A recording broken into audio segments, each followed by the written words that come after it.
Poking the Bear.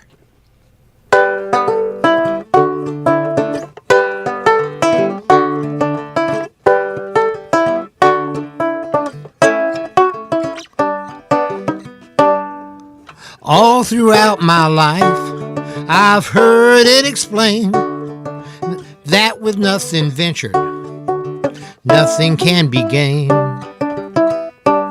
I've been too scared of failure to reach for the ring, but doing nothing gets me nothing. Doing something gets me everything.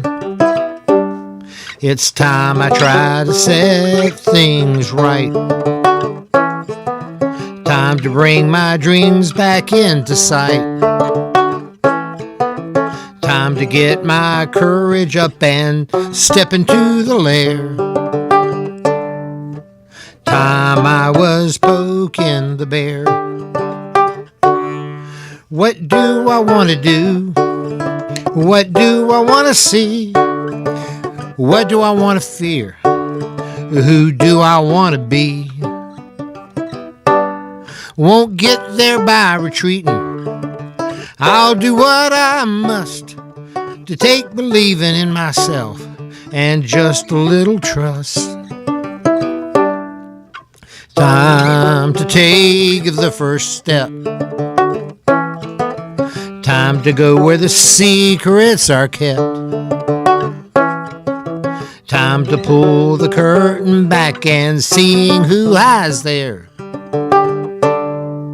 Time to be poking the bear.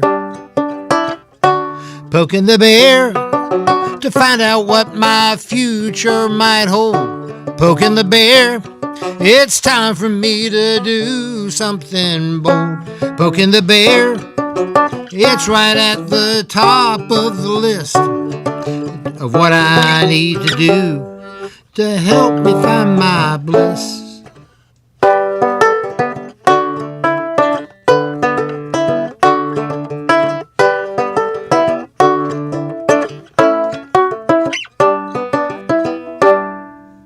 Glad I took the leap. It didn't take much to get me going right, to get my soul in touch. Go ahead, take that first step. Find out where your dreams have slept. Go ahead and take your shot. No reason to be scared. Don't be afraid of poking the bear.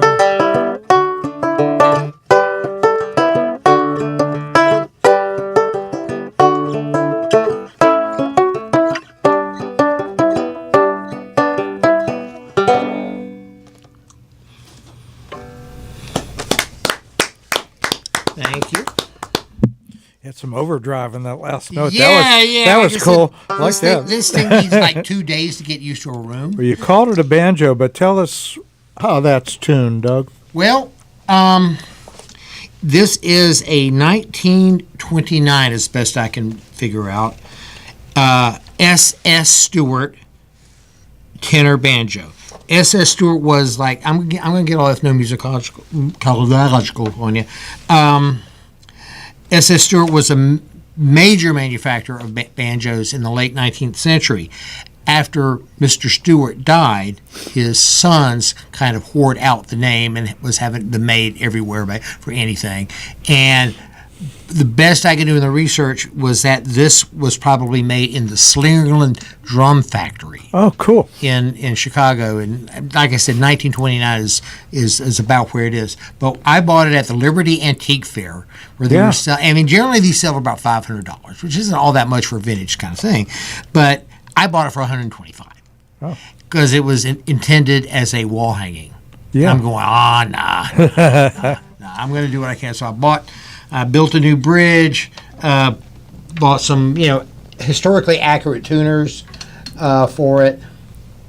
And at first I was going to try to do the kind of Irish thing with it, but that takes a whole different tuning, and I just can't deal with that. So what I eventually ended up doing is I put baritone ukulele strings. So it's tuned like a baritone ukulele, which for those who don't know is the high 4 strings of a guitar. So I can just play what I play. Because like that song I wrote on guitar. And I said, this would sound good on that banjo. Well, it sounds good. It sounds like that on the porch in Deliverance. Yeah, there you go. That kid was playing. Well, I guess that's okay. I was actually, you know what I was thinking, that you sounded like the opening lines of Harold and Maude, which is one of the greatest compliments I can pay you. Yeah, that's a great Cat Stevens tune that he does Oh on my that banjo. gosh, so good.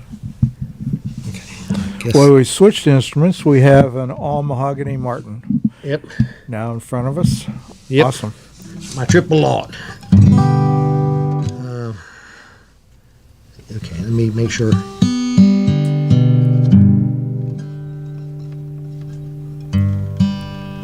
Okay.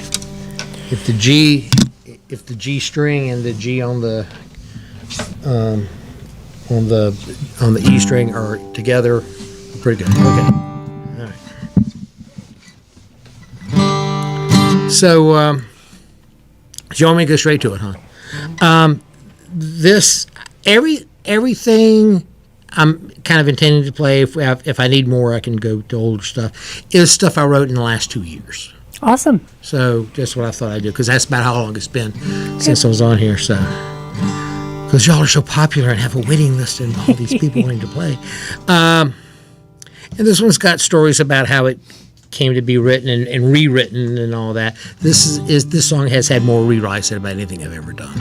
It's called Act His Age.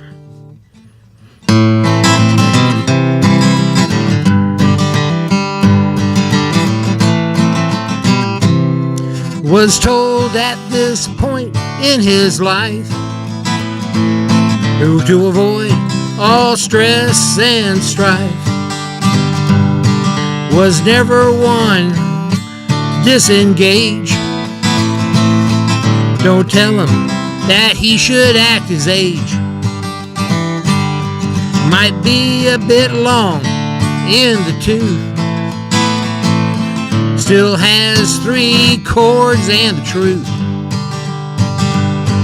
But somewhere he skipped a page and missed the part about he should act his age. Had more than his share of bad luck. Survived it all, although it sucked. Held on to his quiet rage. Don't tell him he should act his age.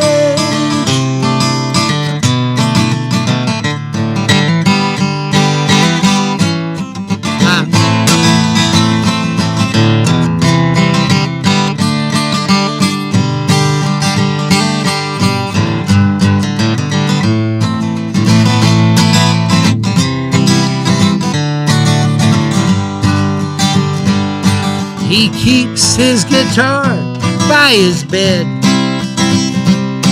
for when a tune pops into his head. He grabs that Martin and he writes it down. That's why he gets to stick around.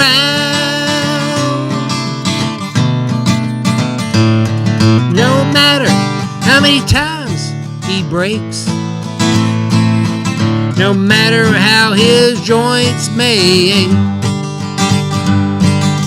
ask him why he's still on stage. We'll say this is how he gets to act his age. This is how he gets to act his age.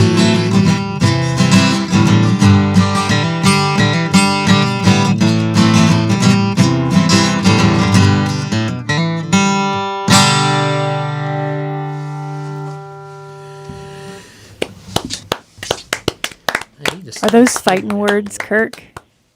Act your age, man. You know, I try. But I don't feel my age, so I'm not sure whether I'm supposed to act the age that I feel or act the age that's in the mirror. Say it, brother.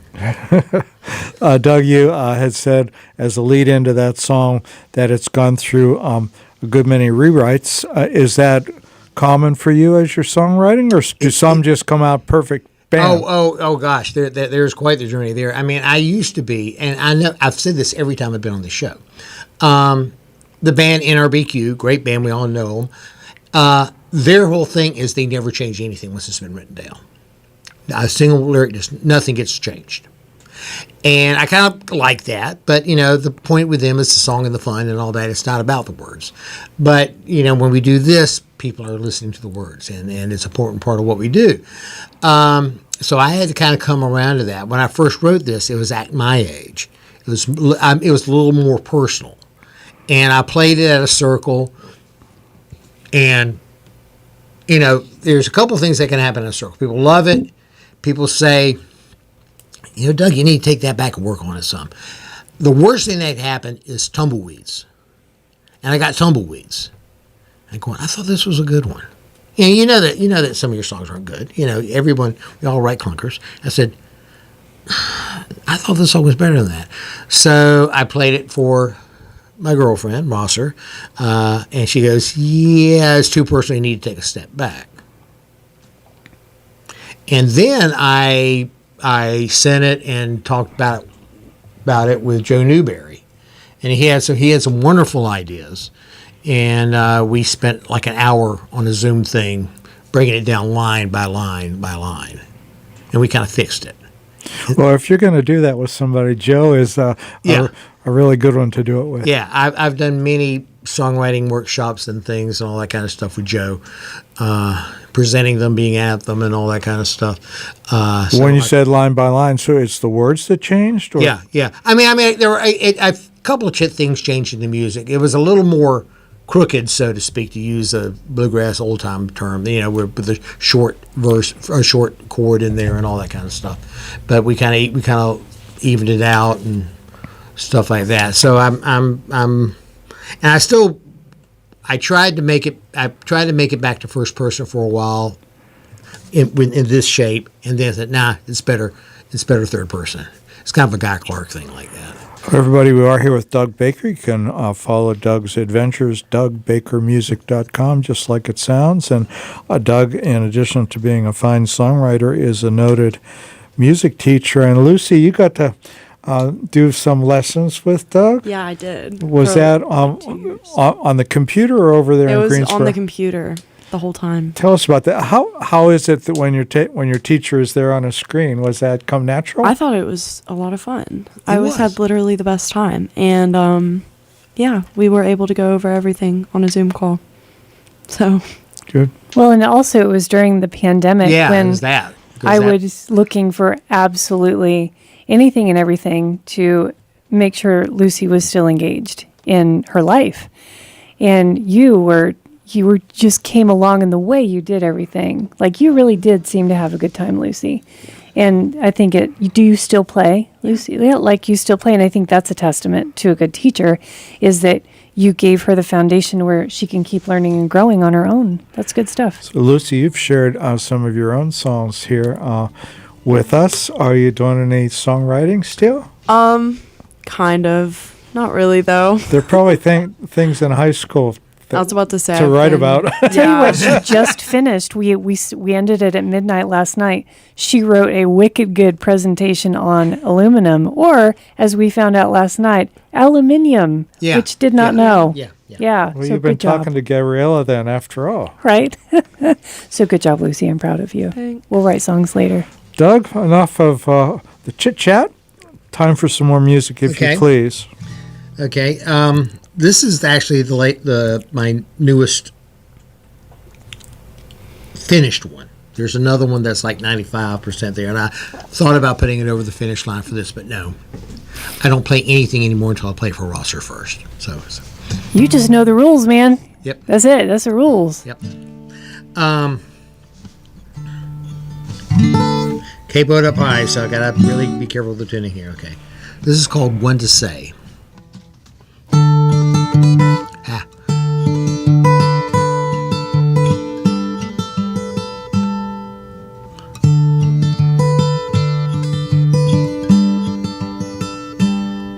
Not one to say anything clever, not one to say anything smart, or know the difference between speaking my mind and speaking from the heart. Not one to know when I've said enough, not one to know when to quit, or know which words I should include and which ones to omit.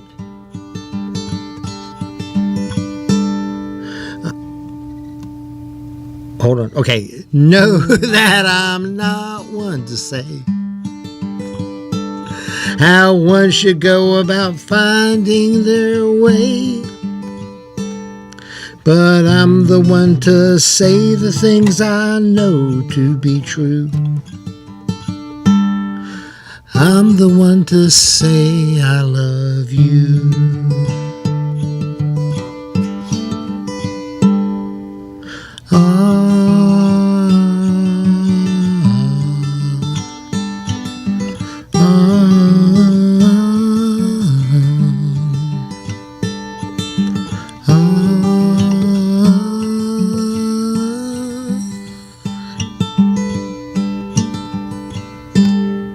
I'm one to say I'm grateful for everything you've done to make this life more meaningful, to make this life more fun. One to say I'll always do all that I can do to prove to myself that I'm worthy of you.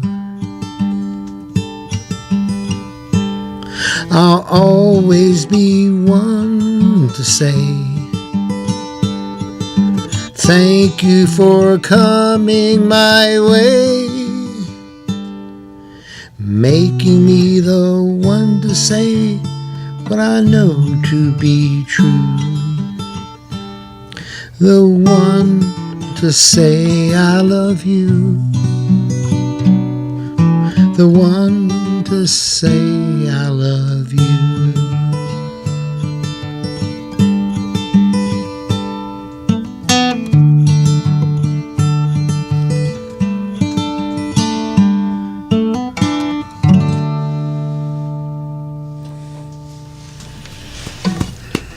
Oh, that was nice.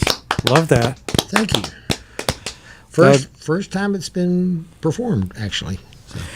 When you're first starting to play guitar and write songs, you tend to get stuck down at the bottom in the basic chords, but have you found that if you try different things like moving your capo up, I guess maybe that was the 7th fret, that gives you new inspiration? It gives a whole new range of things. I actually have like 2 or 3 songs that are 7th fret songs, and 7th fret songs, and it opens up a whole thing. It really does. I do a few. There's a few guys. Bob Bedell is one without a doubt. Gillespie does a lot too. The multiple capo thing. I've played a little bit with that. But to me, it's that works better for me than alternate tunings is too much work. Well, that was real tinkly sounding, Kim. Yeah. I enjoyed that a lot. Yeah. Thank you. It was very much. When you played it for Rosser, what was the reaction? What was the feedback? She really liked it. I think there were a few minor tweaks on tenses. That should have been in past tense or future tense or whatever. It was very minor. Grammar police. Yeah, she does that. She does that for me really well. Oh, that's good. And there's always. Get your pronouns right. It's like a Cliff Eberhardt rule is once you've established the gender of the people in the song, you don't use pronouns anymore, which is kind of extreme, but it's a good thing to try to do. So do you use second tense? Like you use you, or you? Well, it's like don't use you. So not even you. Yeah, it's So you don't. You try and not use any pronouns at all. And I'm like I said, I wasn't perfect, but it's well, in the first, actually, it's pronouns at the first of the line. Let me get more specific. So pronouns at the first line. It says, know that I love you. It's not, I love you. Oh, yeah. I know I love you. It's know I love you. Gotcha. Yeah, it's oftentimes if you and Kim and Lucy, you know this too, that if you find that when you're singing your line, it's too hard to get out, maybe pull out a couple words, and but or you're using words that are pretty much saying the same thing. Yeah. So what are you saying that? That's why, the important thing to me, and like the song I was talking about, I'm not doing before. A song needs to be sung in for a while. You just need to sing it, and you find certain words or syllables falling by the wayside, and that's when it really starts taking shape. I remember hearing Nick Lowe. We all told a story years ago that when he had sort of a bunch of tunes together, he would rent a church hall. And you think about how those are in England, big empty wooden halls, very reverberant and reverent and all that. And he would just walk around with a acoustic guitar and sing the songs at the top of his lungs for a few hours. Nobody else there, just sing the songs until he felt they were sung in, which I always thought. That's cool. Yeah. Well, we want to make sure you get as many songs sung in as possible tonight. You guys are so great on the segues. This one...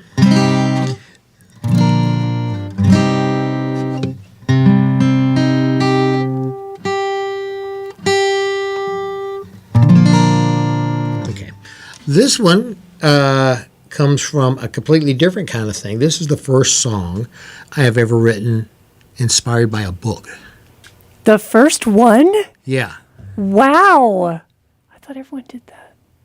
And so you did MFA writing at UNCG, right? Yeah. I did the Masters of Liberal Studies. Right, Liberal Studies. Okay. Okay, I just went blank. Michael Parker. Yes. Mm-hmm. This is based on a book of his. Cool. That I was given for Christmas. But it caught Rosser's eye. She keeps coming up, doesn't she? Because the title is a Leadbelly song. Oh. I Am the Light of This World. Yeah. And the main character in this novel carries a copy of the Leadbelly's autobiography in his back pocket. Okay.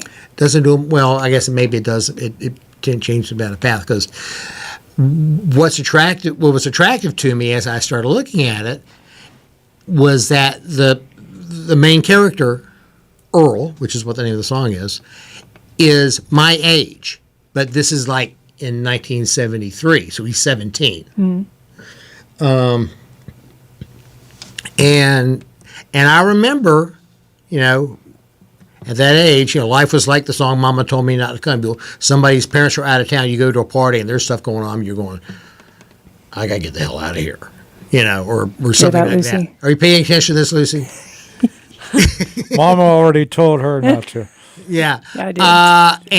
And Earl did not leave. Let's put it that way. Mm-hmm. And that it kind of made his life into what it became. All right. It's called Earl.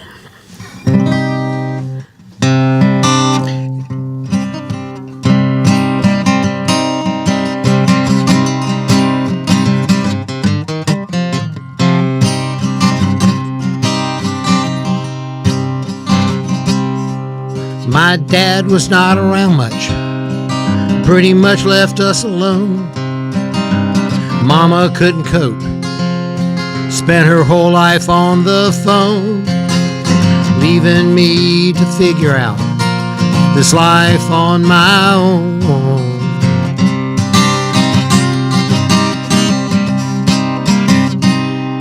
Left to my own devices at the age of 17, they said that I was special, didn't know what that could mean. The radio, my lone connection to what life could have been.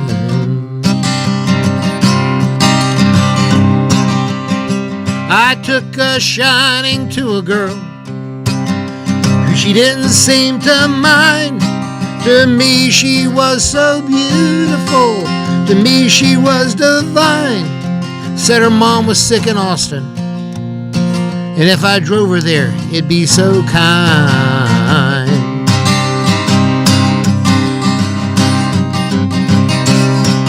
Left in my cousin's Ford, but we never got there. She dumped me for another guy and didn't seem to care. Left myself to wander, but I couldn't tell you where. They found the Ford over the truck. There was blood everywhere.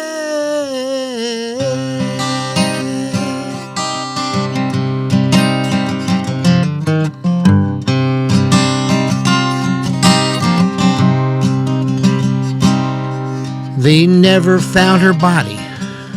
You can figure out the rest. Sent me up for 40 years. I did not protest. Sorry. Did my time, caught a bus, headed out west.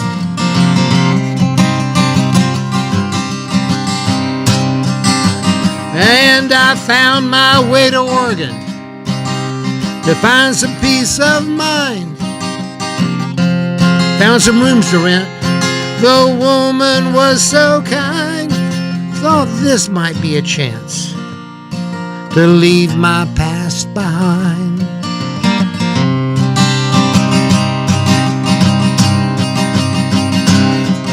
Her ex blew into town, found out what they said I'd done. Said that he'd expose me and take away what I'd begun.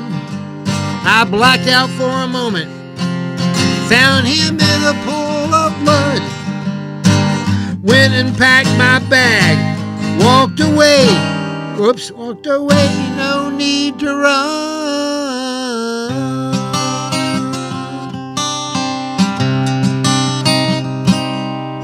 Threw my suitcase in the river, hope I'd find it down the way. And stood at the river's edge, not knowing how to pray. Threw myself in, let the water take me away.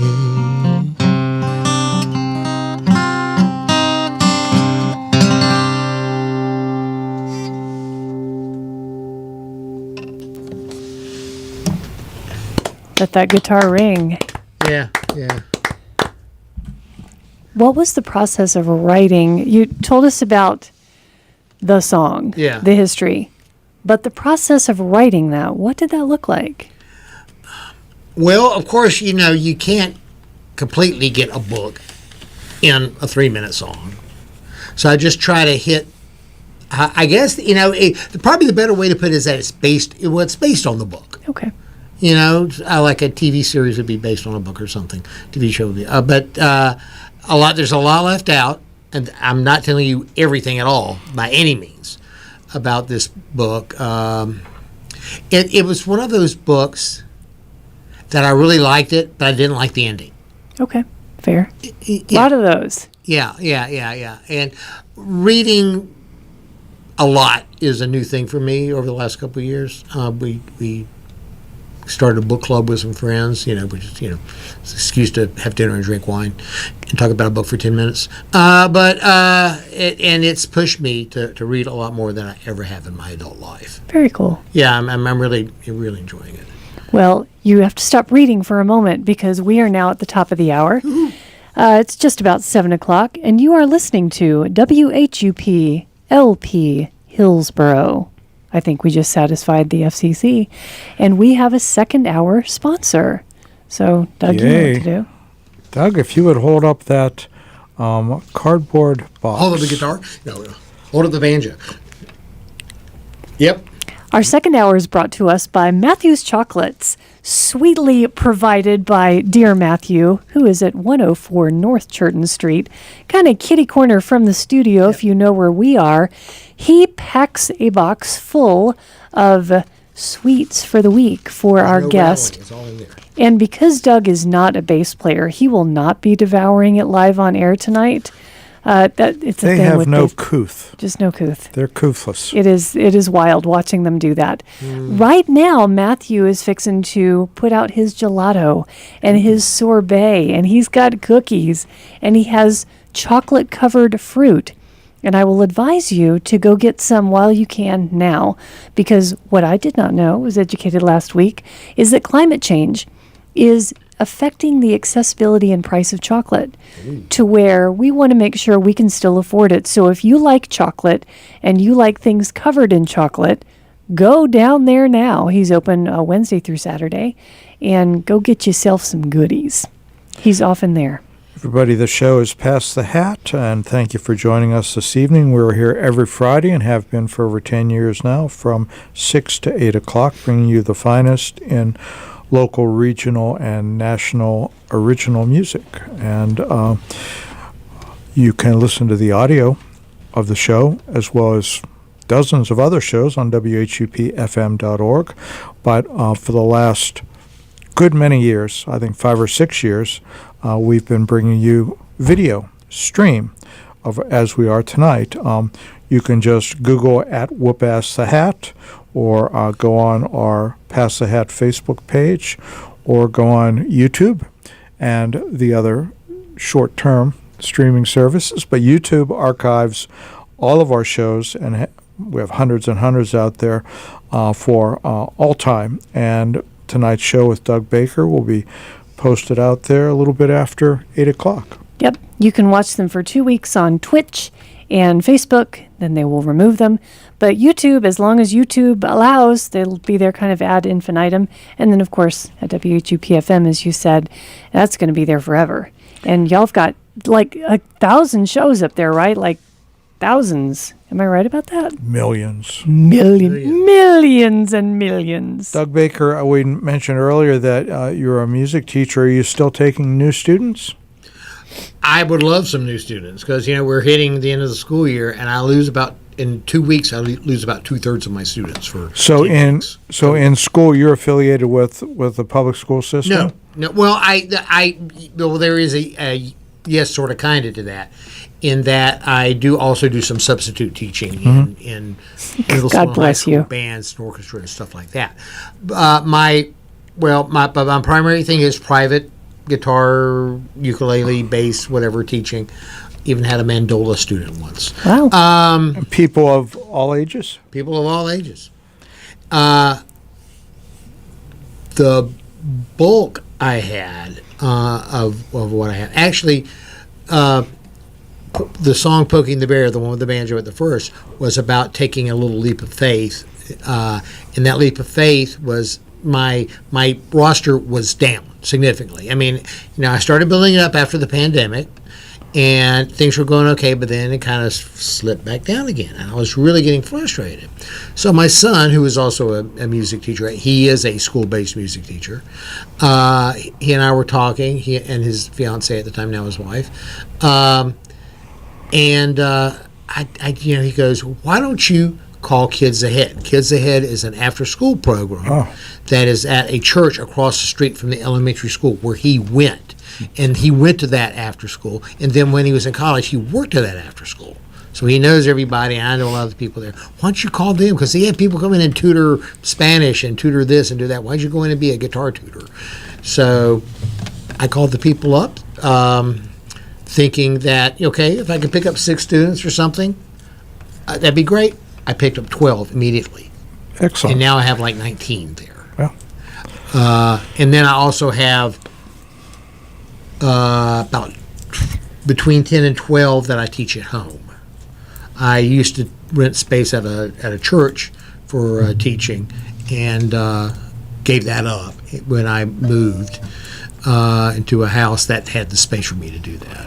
And if people want to hook up with you and get lessons, DougBakerMusic.com is the best place? Yeah, there's a sign up there, or you can email me. I'm not shy about passing this out. guitarteacher55@gmail.com. Excellent. Well, it's time to hear a little more music, don't you think? Kim and Lucy. I'm swallowing my antihistamine. Yes. Yeah, Ragweed is trying to murder me. So, okay. Yes, please play a song. So, Well, Kim, I know you spent some time in Greensboro at UNCG, so you will be familiar with where I moved. The corner of Walker and Elam. I lived in that neighborhood. Well, I do now. I live 6 doors east toward campus from the Best Way grocery store. Okay, stop. Do you know the little brick townhouses on Walker? Which The little brick duplexes. Oh, yeah. Yeah, I lived in there. Okay. That's wild, neighbor. So there we go. But there's a reference to that neighborhood in this song. I love that neighborhood. Yeah, I love being in it. We talked before we went on air that I'm doing like a residency thing at Common Grounds Coffee House, which I walk 600 feet to play in. As you should. Yeah. Wherever I could, I would put it that way, but I have to carry the PA, so I have to drive. But okay. All right, so this is called "Find Your Joy." It's about as bluesy as I get. The guitar's going to be loud on this one.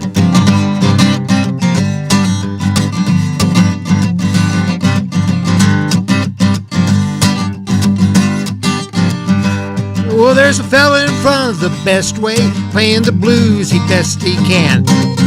Imagine Hendrix and Lightning Hopkins having a heavenly jam. I got a sawbuck out of my pocket and dropped it in his case. He looked at me with the Cheshire Cat kind of grin upon his face. I'll never forget the words he said to me. Find your joy. Find your joy. He said, I found my joy in these old blues and this crappy Jap guitar. And never cared about being on stage. Never cared about being a star. Worked a job, raised a family, but now they're all gone.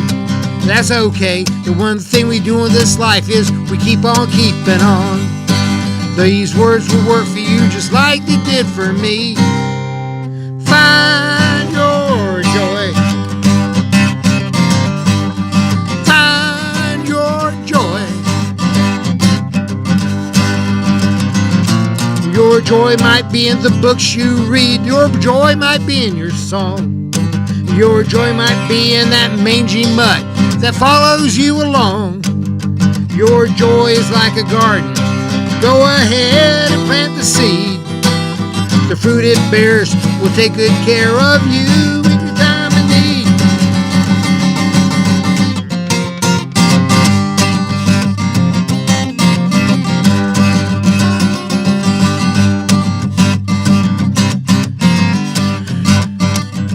I walked away thinking about everything that fella said. Guess I spent too much time in worry, too much time inside my head. I came home, fixed some food, felt myself starting to come around. So I grabbed some paper and a brand new pen and started writing all this down. Those same words were staring back at me. Find your joy. Find your joy. Find your joy.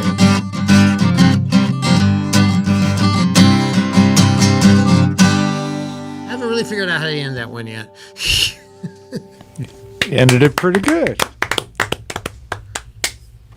Speaking of finding your joy, what would you tell somebody that wants to start making money off of being a musician? Oh gosh,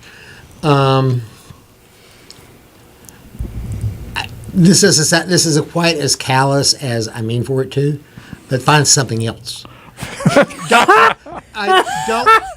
And by that I mean do something else while you're working.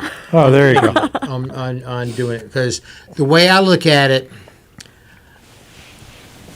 I mean, my first Substack post was about this. Yeah, everyone's on Substack. Yes, Okay. I'm a Substack guy now. It's the thing grown-ups do, Lucy. Don't worry about it. I define myself as a musician, and that for me is three things. It can mean more. But to me, it means the writing and performing, which, yeah, there is some, I do make a little bit of money, not a lot here and there. Is the teaching, that's part of it, and then the third thing being the substituting. And I only do, a kindergarten teacher called me one to come. I said, no, I don't do that. They're real sticky. Yeah. I gave that up when I had a seventh grader puke in a science class. See, gross. And everybody got up and ran out. Ew. There was me and the puke are the only things in the room.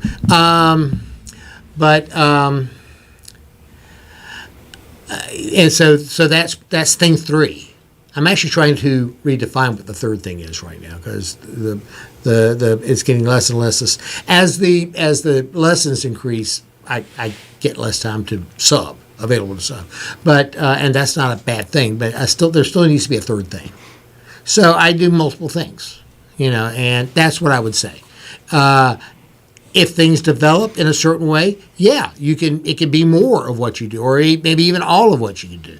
I heard plenty of people doing it. I mean, Tom Troyer is pretty close to between studio and this and that, and managing sound at a club and all that kind of stuff. He is kind of there, but I'm a little old to work that hard. I would add to what you're saying. I think you're right that I have made my living as a poet, but I also had to do other things. Like I was also a web designer.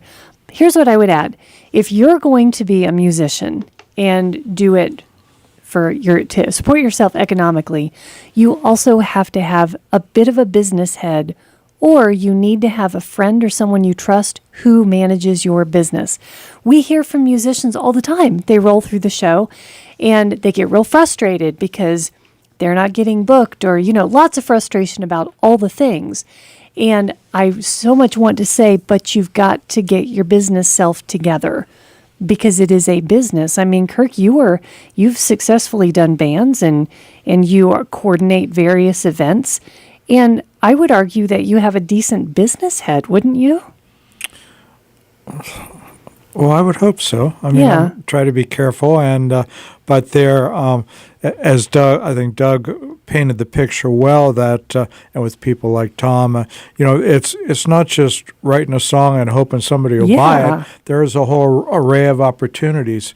Yep. And I'm going to repeat what Doug just said. It's maybe investing in a PA and doing some live music support in a club, giving lessons.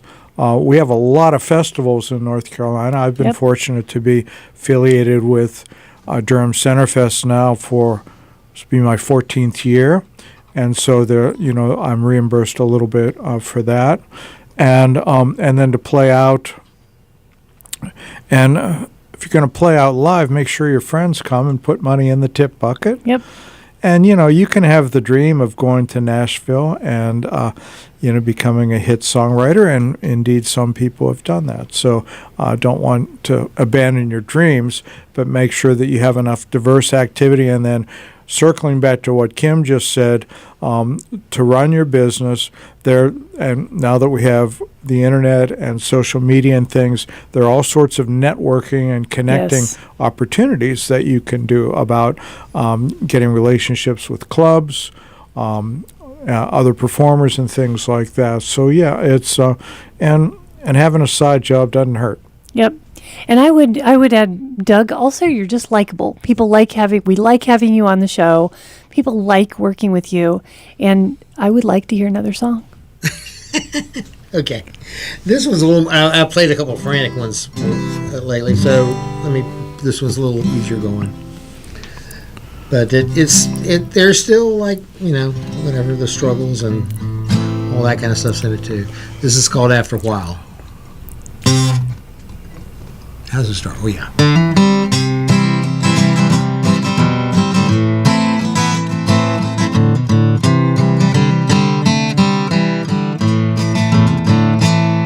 My therapist has gone missing.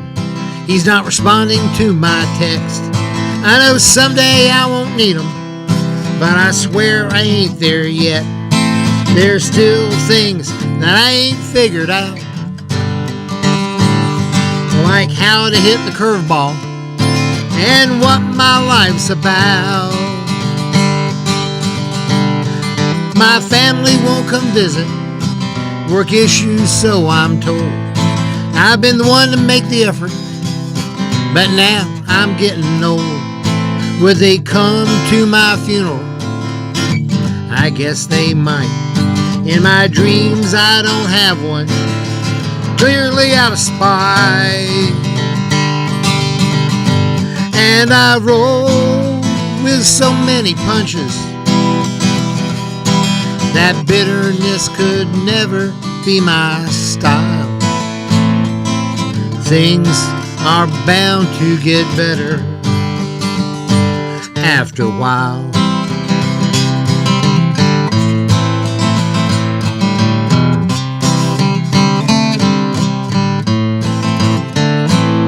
I'm not a smart man, you could truly say.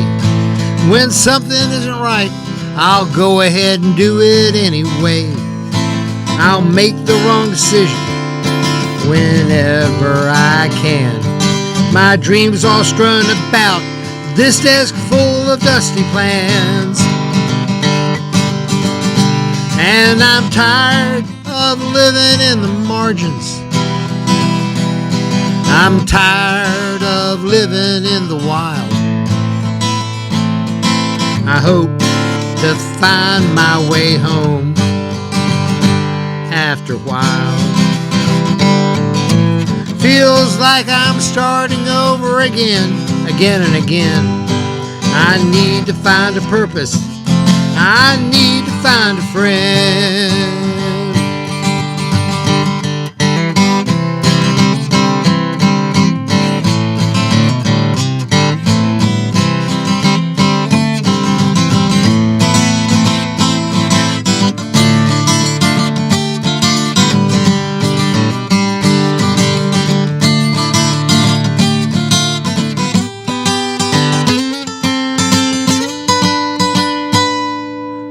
I should dial her number and hope that I get through.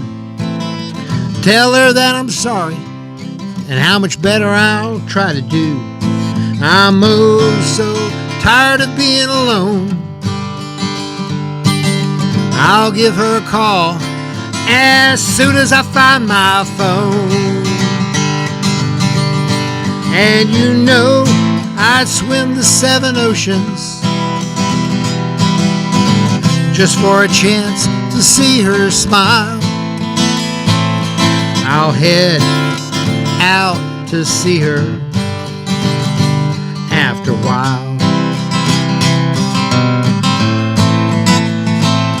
And things are bound to get better after a while.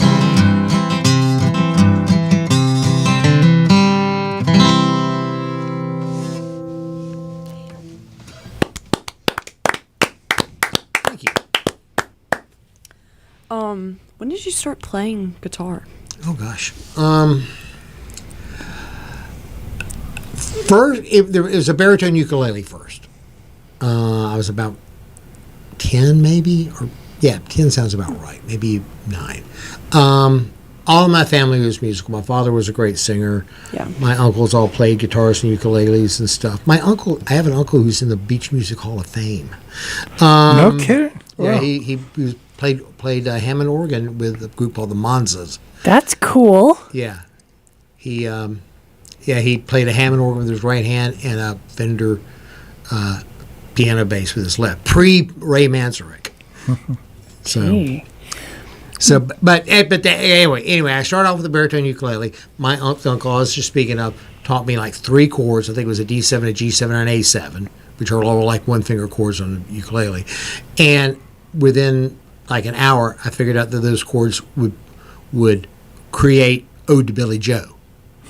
So then it was off to the races.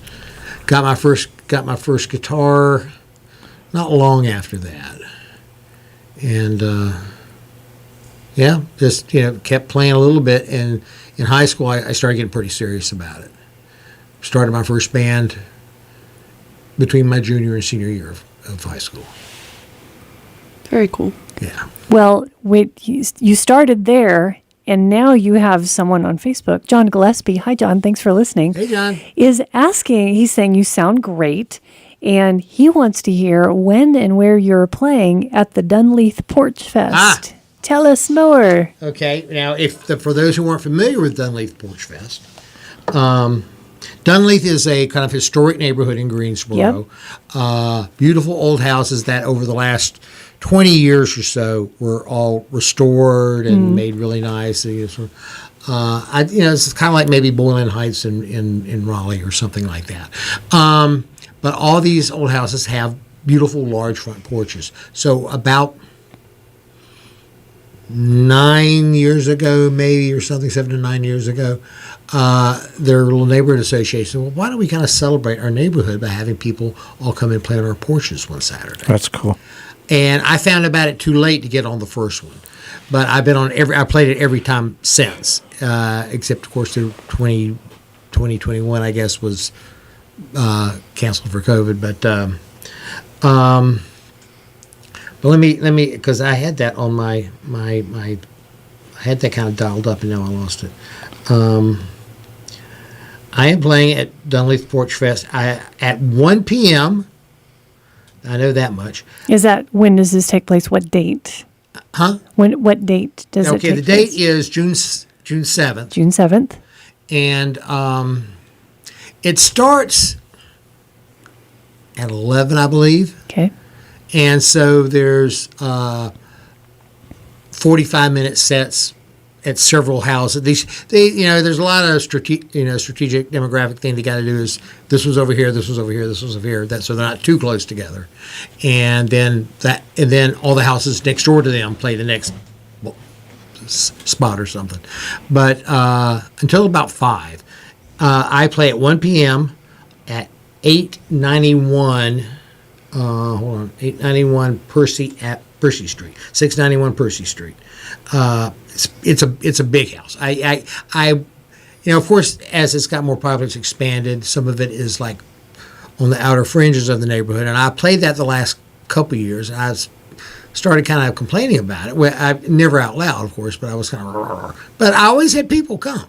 Yeah, it was always fun. But I am right smack in the middle of everything this year. That's good. And one of the bigger things. So I'm taking the whole PA, not just half of it. I'm taking the whole PA. So, but yeah, and I know John's playing. I know that John is playing as well. I was actually looking at hold on, I can't even. No, never mind. Well, that means if you're in the Greensboro area or within a reasonable drive, you should pack yourself a little lunchbox, and you should show up in Greensboro at the Dunleith neighborhood. And, bring a chair, I assume. Yeah, bring a chair. Go listen to some music. Recommended. Sounds like it's free, or you give music, give money. There are tip jars at every stage. Yeah, so bring cash, y'all. Yeah. Or bring your little scanner. They have a couple food trucks and all that kind of stuff happening. Okay, this is going to be off the top of my head, but besides me, the Good Loves, I don't think. Is Jeff playing it? I think the Big Dumb Hick is playing it. I think Emily Stewart. I thought I saw her name. Emily and Laura Jane will be there somewhere. I know. Dean Driver. Dean Driver owns the house that he and Laurel rent out and do Airbnb stuff there. So Dean always plays on his stage. Tim Smith probably. Okay. Barry and Isabel. Okay. All the gang. All right, show up, y'all. And I'm looking at the time. I think we have time for one more song from you this evening. Okay. Oh, we are kind of talking a lot, aren't we? Well, but you're telling us what we need to know, and that is where can people go see you, and that's important. That is important. Actually, I'm going to skip that one and do this. Okay, so this is another kind of rock kind of one. This is kind of, every now and then, and I did kind of make almost a unofficial things that because I tend to do the sweet, picky things, sweet kind of things. But I decided, every third or fourth song needs to be upbeat or rock or something like that. So this is like a completely dumb song. This took me 10 minutes to write. One thing about my relationship with Rosser is that we've introduced each other to a lot of things. I took her to a Waffle House for the first time. What? She was Rosser. That's love. Whoa. she wasn't that impressed. And even though I went to the one we were in Raleigh for a tournament of sorts, and there were a lot of Waffle Houses in Raleigh at the time. Yeah. And I looked to see which one had the best Yelp reviews. There you go. Which most people who ate there could Waffle write. House, Yelp, no. But and of course, I know it from pulling up the U-Haul with the rest of the band, falling out, and eating scrambled eggs with your hands. But she took me to Cracker Barrel for the first time. See, now she upped the ante. Yeah, she did. So y'all got table service there. Not hepatitis. And my friend Mark Dillon wrote. There's been several great songs about Waffle Houses. Of course, they're all on the jukebox. But Mark Dillon wrote one about during the pandemic about how all the Waffle Houses were shut down during the pandemic. So I said, well, I got to write a Cracker Barrel song. What rhymes with Cracker Barrel?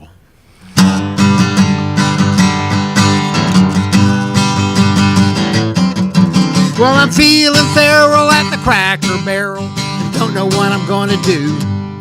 I just feel like throwing my scrambled eggs whenever I think of you.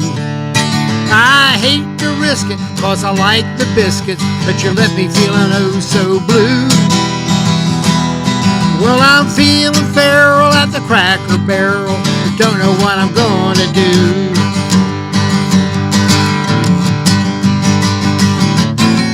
Well, I'm feeling feral at the Cracker Barrel. Everything has gone so wrong. So I went to the gift shop and bought a CD of Elvis singing gospel songs. I tried to sing, he touched me, but no one else would sing along. Well, I'm feeling feral at the Cracker Barrel. Everything has gone so wrong.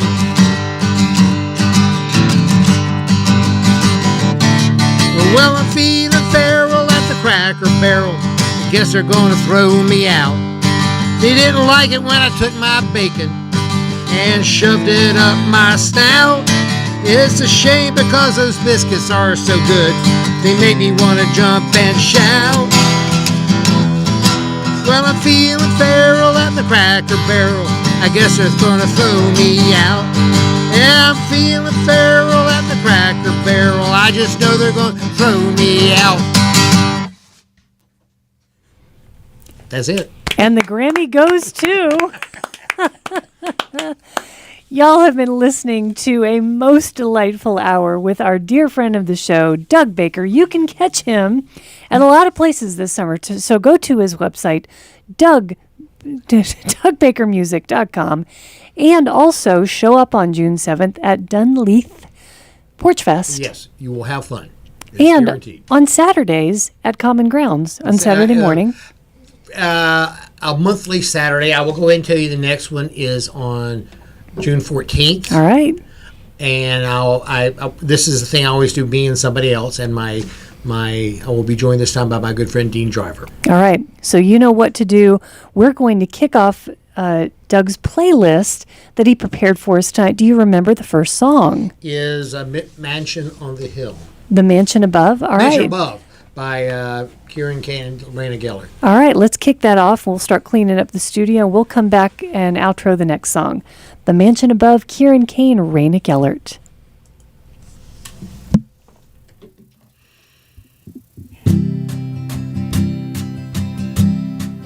I had a dream, and the